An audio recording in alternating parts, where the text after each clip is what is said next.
রোজকার দিনের কাজ থেকে বাড়ি ফিরছিলাম, কিন্তু আজকে অনেকটা দেরি হয়ে গিয়েছিল। স্টেশন থেকে 9:30টার লোকালটা মিস করেছি। আবার ট্রেন সেই 11:30টায়। 11:30টায় যদি ট্রেনটা ধরি, বাড়ি পৌঁছাতে পৌঁছাতে প্রায় 1টা তো বাজবে।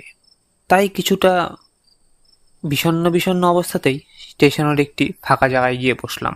এখন মনে মনেই বলছিলাম, আজকেই আমাকে দেরি হতে হলো, বাড়িতে গিয়ে আবার সে বকা খাবো। রাতও বাড়ছে, স্টেশনের লোকও কমে আসছে। ঠিক সেই সময় দেখলাম আমার একজন বন্ধুকে। প্রায় 5 বছর পর দেখলাম। এই রাতের সময় একজনের সঙ্গ কি ছাড়া যায়? তৎক্ষণাৎ আমি চেঁচিয়ে উঠলাম, ওই জয়ন্ত, এই যে এদিকে। কিরে, এত রাতে তুই এখানে কি করছিস? আমার কথা আর বলিস না। আমার যে কি অবস্থা সেটা একমাত্র আমিই জানি। সে তো তোকে দেখেই বোঝা যাচ্ছে, কিন্তু হয়েছেটা কি? আরে, কাজের থেকে বেরোতে বেরোতে দেরি হয়ে গিয়েছে, তো ট্রেনও মিস করে ফেলেছি। আজ আবার ট্রেন সেই 11:30টায়। ছাড়, ওসব বাদ দে। তোর কি খবর বলতো? যোগাযোগই নেই আজকাল বলতে গেলে। আমিও ট্রেনটাই মিস করেছি। 11:30 ট্রেনটা ধরবো বলে অপেক্ষা করছি, আর বাকি রইল যোগাযোগ। এখন আমি যেখানে থাকি সেখান থেকে কারোর সাথে কোনো যোগাযোগই করা যায় না। আমি তখন ভেবেছিলাম মজা করে বলেছিল, কিন্তু তারপর তোর কি খবর? আচ্ছা, কাকুর কাছে কি এখনো বকা খাস নাকি? আর বলিস না। বাবার কাছে বকা মনে হয় আমি সারা জীবনই খেতে থাকবো। একটু আগেই ভাবছিলাম আজকে দেরি করে পৌঁছাবো, আবার বাবা বকা দেবে। তুই আর পাল্টালি না রে বকু। তোর মনে আছে আমরা সবাই তোকে এই নামেই ডাকতাম, আর তুই পুরা রেগে যেতিস।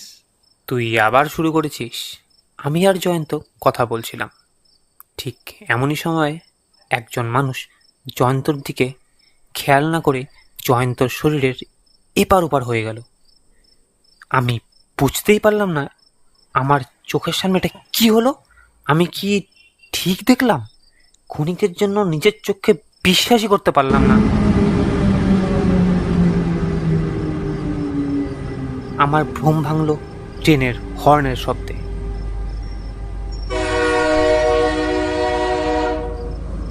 জয়ন্ত বলে উঠল, ঠিক আছে চল, ট্রেন তো চলেই এলো।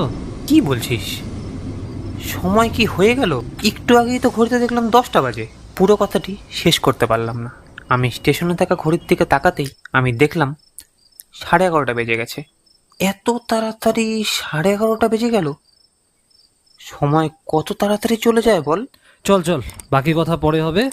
এই ট্রেনটা যদি মিস হয় তাহলে আর আজ বাড়ি যাওয়াই হবে না। আমরা দুজনেই ট্রেনে চেপে পড়লাম। সঙ্গে সঙ্গে ট্রেনও ছেড়ে দিল প্ল্যাটফর্ম। ট্রেনের বগিটা পুরো ফাঁকা। রাতের ট্রেন অনেকটা এরকমই হয়। শুধু ট্রেনের এক কোণায় একটি লোক চাদর মুড়ি দিয়ে শুয়ে আছে। আমরা দুজনে একটি জায়গা দেখে বসে পড়লাম। আরে একটু হলেই তো এই ট্রেনটাও মিস করতাম।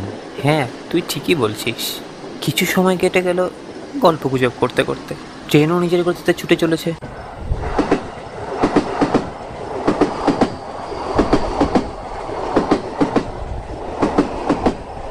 হঠাৎ আমি জানলার দিকে তাকালাম। তৎক্ষণাৎ আমি দেখতে পেলাম চাদর মুড়ি দিয়ে একজন কঙ্কাল দাঁড়িয়ে আছে। তার চোখ দিয়ে লাল আভা ভেসে আসছে আমার দিকে। নিমিষে আমার পুরো শরীর ঠান্ডা হয়ে গেল। আমি কি দেখলাম? আমি ভয়ে ভয়ে জয়ন্তকে বললাম, জয়ন্ত, জয়ন্ত দেখ, বাইরে একটা কঙ্কাল, তার চোখ জ্বলছে। কই দেখি।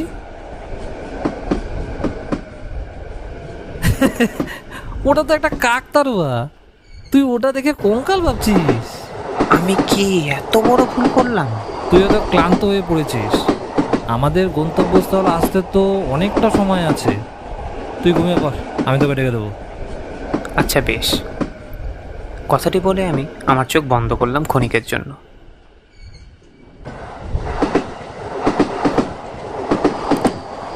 কিছু সময় পর আমার ঘুম ভাঙলো ট্রেনের ঝাঁকিতে। ঘুম থেকে উঠে দেখি আমার পাশে জয়ন্ত নেই। আমি কয়েকবার জয়ন্ত জয়ন্ত করে ডাকলাম, জয়ন্ত, জয়ন্ত। ঠিক তখনই সেই লোকটি চাদর মুড়ি দিয়ে শুয়ে খিন খিন সুরে বলে উঠল, দেখছেন আপনি, এই ট্রেনে তো আর কেউ নেই, যারা আছে তারা তো মানুষ না। কী সব বাজে বাজে কথা বলছেন, যত সব পাগল একটা। আমি আবার জয়ন্তকে খোঁজার জন্য এদিক ওদিক ঘোরা শুরু করলাম।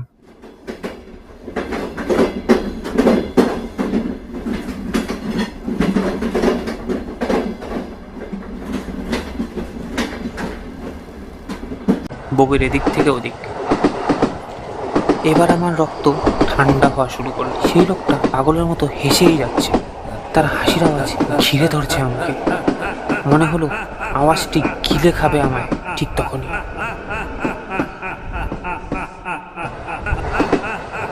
কিরে বকু, এখানে দাঁড়িয়ে কি করছিস? এদিকে আয়। দেখলাম জয়ন্ত জানলার দিকে তাকিয়ে আছে। আমি আস্তে আস্তে এগোলাম তার দিকে। আচ্ছা, তুই আমাকে বললি তুই একটু আগে বাইরে একটা কঙ্কাল দেখেছিস, তাই তো?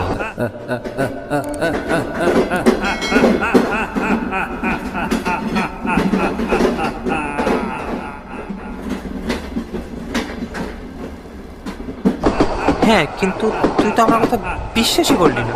দেখ তো, এরকম দেখতে নাকি? এটা বলে সে মাথা ঘুরিয়ে দিল আমার দিকে। আমি দেখলাম জয়ন্তকে,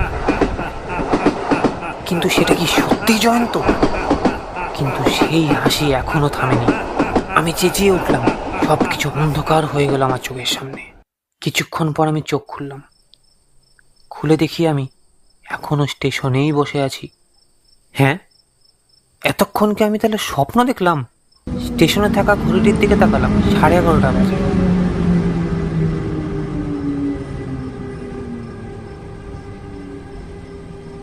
ট্রেনও চলে এসেছে এতক্ষণে। তাড়াতাড়ি করে ট্রেনে চড়লাম। ট্রেনে উঠেই দেখলাম জয়ন্ত বসে আছে ট্রেনে, আর সে আমার দিকে তাকিয়ে হাসছে।